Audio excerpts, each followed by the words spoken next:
The silence of the night offers Eddie no peace. He jolts awake, sweat slicking his skin, the phantom sensation of 1,000 alien eyes staring back from the void still lingering.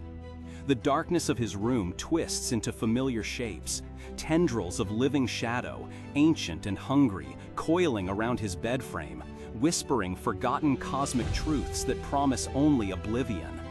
He gasps, not from a physical threat, but from the visceral terror of remembrance. The image of a colossal, pale figure with a wicked smile, its eyes like twin galaxies of utter despair, burns behind his eyelids. It's Knull, and the echo of that encounter, the sheer scale of the horror, is a wound that never truly closes. This isn't just a bad dream for Eddie Brock. It's a recurring echo of profound, universe-shattering trauma. What Eddie endures, what he fights against long after the battle is over, bears all the hallmarks of post-traumatic stress disorder.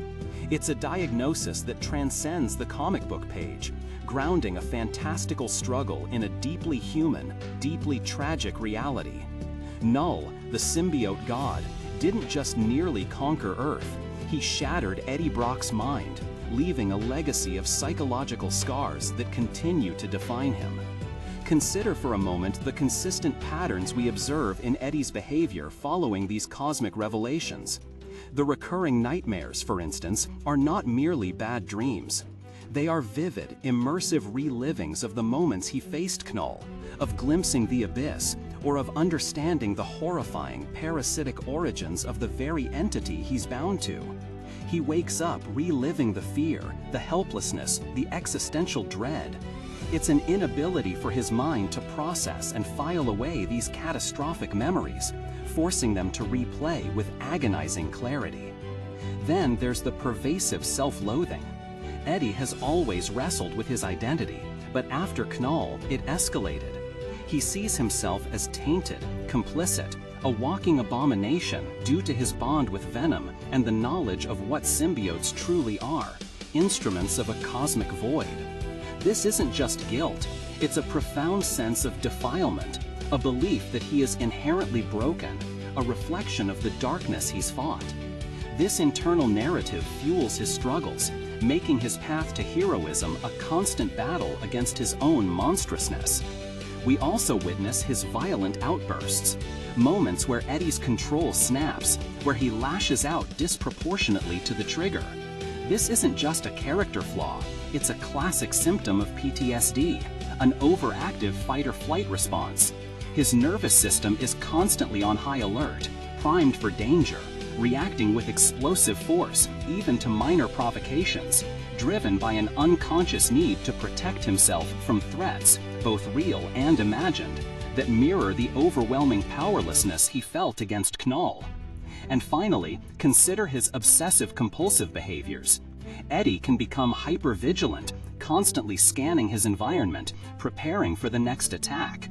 He might develop ritualistic patterns in his daily life, a desperate attempt to impose order and control on a universe that has proven utterly chaotic and terrifying. These aren't quirks, they are coping mechanisms, a frantic effort to manage the overwhelming anxiety and the fear of losing control, of once again being consumed by the cosmic horror that almost swallowed everything. Viewing Eddie Brock through this lens transforms our understanding of him. He is no longer just an anti-hero wrestling with a monster suit, or a man with a complicated past. He is a deeply traumatized individual, struggling under the weight of cosmic truths that have fundamentally shattered his perception of reality. The horrors he faced with Knull were not just physical, they were psychological, existential. He peered into the heart of ultimate darkness, and it left an indelible mark.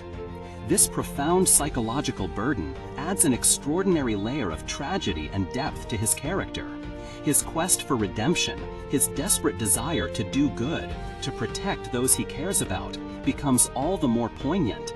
It's not just about atoning for past wrongs, it's about finding a way to heal, to find peace within a mind tormented by the echoes of a living void. His heroism isn't just about strength, it's about resilience in the face of an internal war, a testament to the human spirit's capacity to keep fighting, even when the self feels irrevocably broken. Eddie Brock's story, Post-Knull, is a powerful and often heartbreaking exploration of trauma.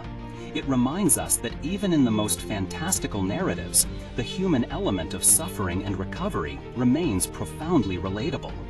His struggle with what we can confidently diagnose as post-traumatic stress disorder allows us to see him not as a simple hero or villain, but as a complex, vulnerable man, grappling with unimaginable pain, striving to overcome the psychological scars of a cosmic war. It underscores the true cost of heroism, not just in physical injury, but in the unseen wounds of the mind. We invite you to consider this perspective as you reread Eddie's journey. What moments stand out to you as signs of his enduring struggle? Share your thoughts and insights in the comments below.